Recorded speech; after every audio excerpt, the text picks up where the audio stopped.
Alright guys, what's going on? I got another property we can look at here to underwrite for a possible Section 8 rental. So today we're going to be in Ohio. We have 14212 Liberty Ave in Cleveland, Ohio. 3-bed, 1-bath, 1,920 square feet. That's a pretty good size for 3-bedroom. Maybe if I had a contractor in the area, you could have them take a look at this property and see if it's possible to add another bedroom. Obviously that would help big time for our Section 8 rent, and it might not cost that much money. I can see this living area here. Let's just take a look at the house. Yeah, the yard looks pretty good. Looks like somebody kept up with this property pretty good. Though it's outdated, so it might have been an older person, but that's okay, because old grandma houses are good for us. We like those. So hardwood floors, door looks good. Yeah, I mean, you could paint the inside. That sink looks fine, and these cabinets look okay. You could save that floor. What else do we have? Okay, we buy all new appliances. We buy a refrigerator and a stove.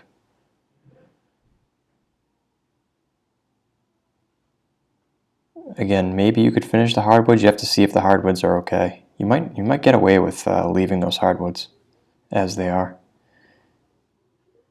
Bathroom. Yeah, this shower looks pretty good. Now it has these rails, so it looks like my theory of an older person living here might be true. So that's actually good news, because older people take good care of their house and they don't really beat it up. Okay, bedrooms maybe. I don't know if this is all considered one bedroom. Maybe you could separate those and add a closet. Remember, Section 8 bedroom always needs a closet. Yeah, a little back deck. Roof looks like it probably is okay. Nice level lot. Lot's not too big, not too much landscaping to do. Maybe this tree looks alright. It's not overhanging too far. Maybe you'd have to trim a little bit of those branches. Full basement. So you have the possibility of finishing this if you really wanted to make another bedroom. Okay. Let's see what the description says. Yeah, original wood flooring.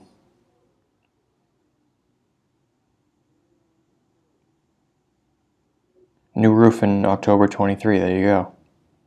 Central AC. Full bathroom remodel. Okay.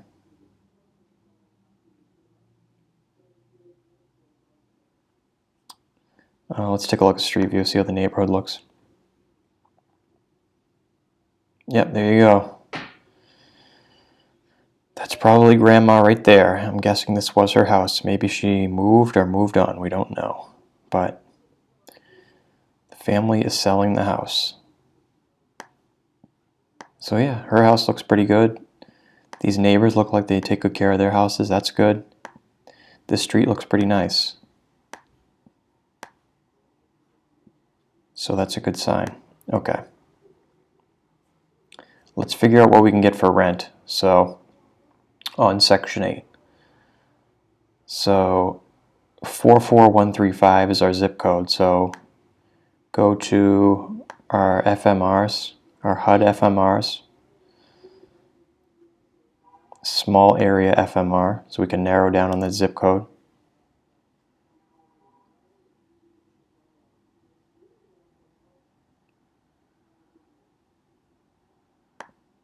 All right.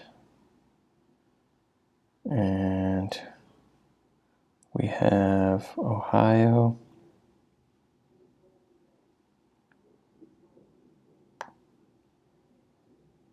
And I know it's this county, Cuyahoga.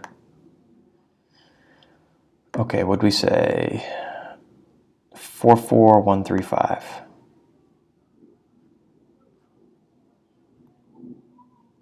3-bedroom? Okay, that's pretty good. We're at 1,400. So let's see.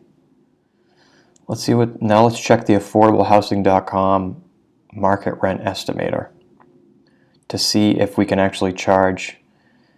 Now, once again, we're going to subtract like $200 for utilities, so say $1,200. So let's go to this. Now I plugged in the address here. This is the affordablehousing.com market rent estimator for 3 bedrooms, this address.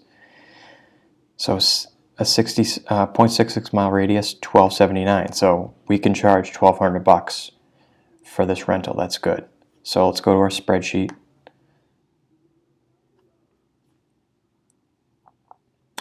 Put in 1,200 there. All right, and what's our price? 130, 135. 135.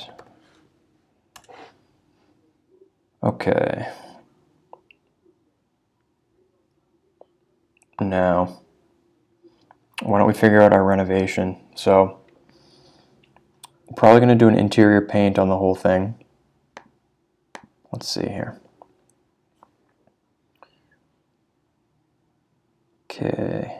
Roof, we know that's new. Gutters and finish, that's okay. Masonry. Exterior painting, nope, we're going to hold off on that. Windows should be okay. Of course, we're going to check everything when we get a home inspection. Only costs a few $100, definitely worth it. Landscaping, we're going to hold $500 right here. It's already inputted. For any extra landscaping, something always comes up. Okay, deck. The deck looked okay. We don't need to repair it or anything. Fence, no pool, no septic, run town sewer. Interior painting, okay. How many square feet are we at? 1920, so it's a little larger. So maybe if we get away with, let's see, how much will it cost us at 1920? Yeah, $5,000. Okay, let's go for it. I don't think there was carpeting to do. Let's see. If anything, we could refinish the hardwood, but it looks pretty good. A little worn here.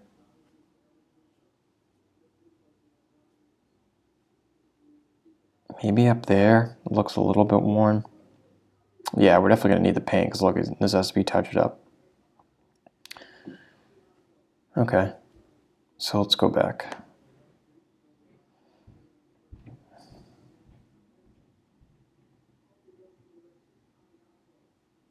Because if we did the whole, let's see, if we did the whole thing, yeah, that'd be expensive. So let's see if we can just get away with not refinishing the hardwoods. If you have to, you can add that in later. No carpet. Okay, kitchen stuff, what do we need? We're going to go by item, so I'm skipping down to here. Cabinets, nope. Countertops, those looked okay. That sink looked good. Sink faucet, nope. So let's get rid of these. Fridge, yes. Range, yes. Range hood, yes. No dishwasher. There's no need to put those in a Section 8 rental. They create problems with maintenance and they get broken by the tenant, and we just don't need them. So they can wash their dishes. Many people do that, and it's perfectly okay for a Section 8 rental. All right, microwave, the tenant brings that themselves. Okay, bathroom, this was totally redone, so let's go 0 for that. What do we have here? Vanity, yeah, no. All this stuff is pretty good.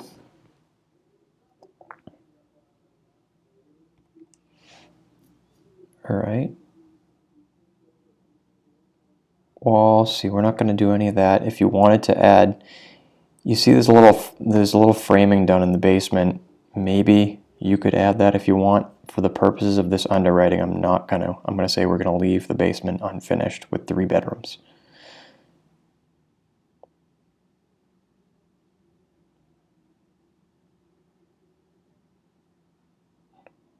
Okay, everything else looks pretty good. We're assuming no HVAC, plumbing, and electrical updates are needed. Of course, again, your inspection or walkthrough from a contractor that you know or a property management team, they'd be able to tell you if you have any issues with those. All right, so it looks like between our appliances and painting, some landscaping, we're basically at $9,000, and then 20% contingency. That's for if anything goes wrong or over budget, takes longer, which it will, of course. So you account for 10,992. So let's bring that back. 10,992. Okay. Now moving down here. Let's see, property taxes. We should be able to find that on Zillow.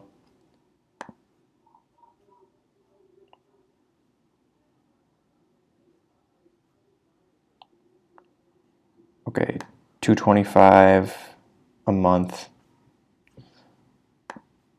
$225. And then your insurance. I'm going to say it's probably going to be at least $100, but let's say, of course, get a quote, but I'm going to say $120 to be safe. All right. And then 5% reserves for any maintenance that's going to come up. No HOA. 10% property management at 10% of $1,200. It's $120. Vacancy, I account for 0, but we can account for 5%. You can have holding costs of having it empty before you get the tenant, so let's just account for 5%.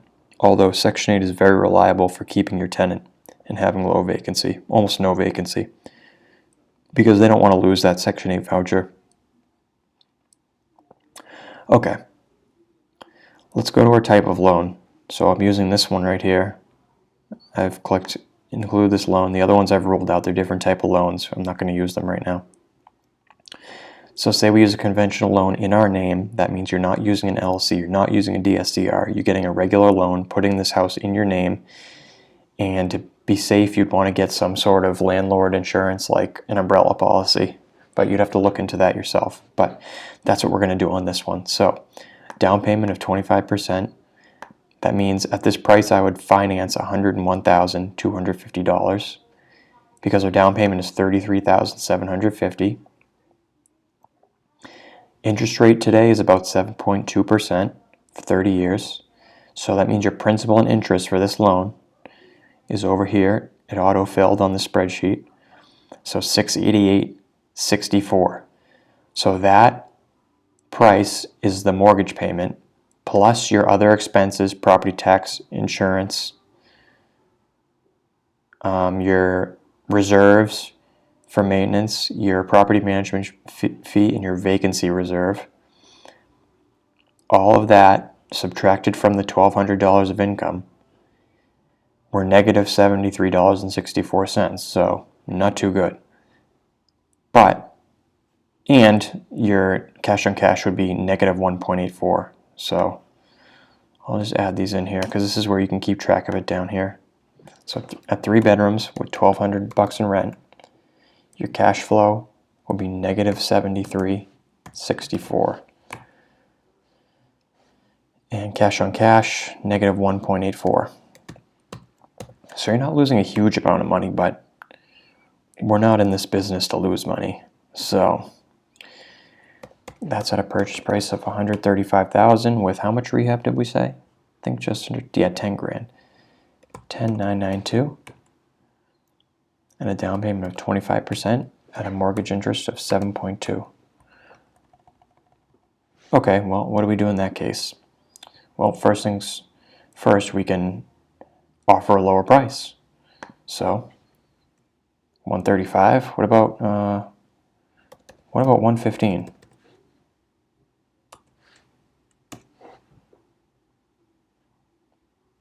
Okay, well, that lowered a few things. We're financing less money. We're only financing 86 now.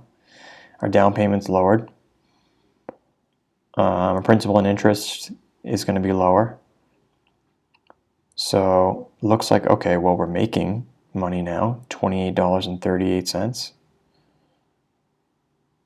Okay, well, you can update this if you want. So that would be $28.38 at the new price.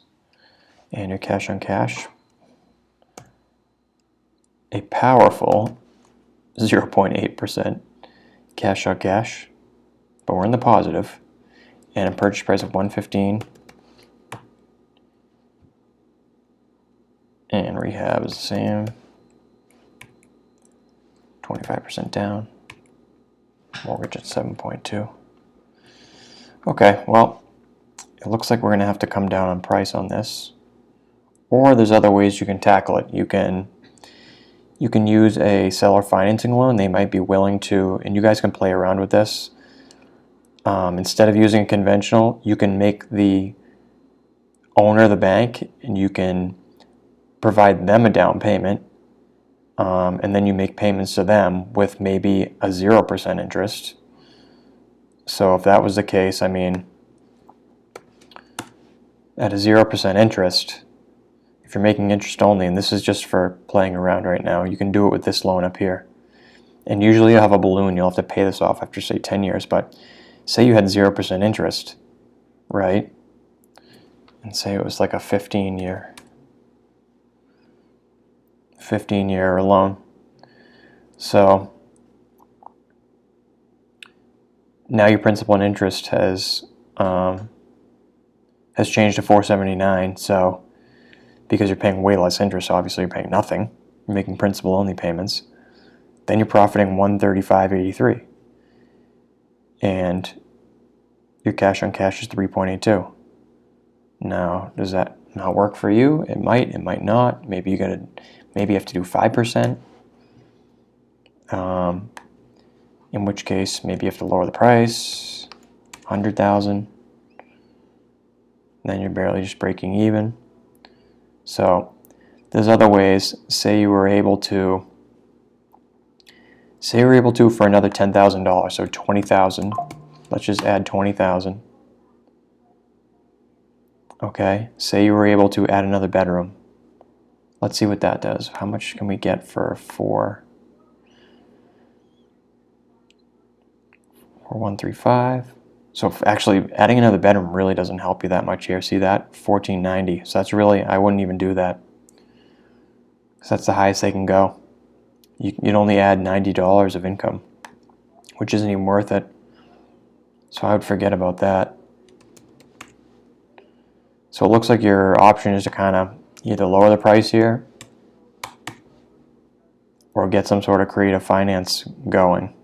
And if $140 a month is enough for you, 5% cash on cash, well, maybe it does work for you, maybe it doesn't. So you guys can play around with this, obviously. If you want the spreadsheet, let me know. I can send it to you. Leave a comment down below. I'll send it to you by email. This was sent to me by Kent He. That's Kent, K-E-N-T-H-E. Check out his channel too. He's done a lot more of these than me, and he's really informative how he goes through the spreadsheet. So check him out if you want. And thanks guys for watching. I'll try to make some more of these as frequently as I can. I mean, I try to do one every day. I just don't always get around to it. So yeah, if you guys want to see more of these, leave a like or subscribe, leave a comment down below, and I'd like to talk to you guys about any type of real estate, especially Section 8 and single family investing. So thanks guys, I'll see you on the next one, and have a good day.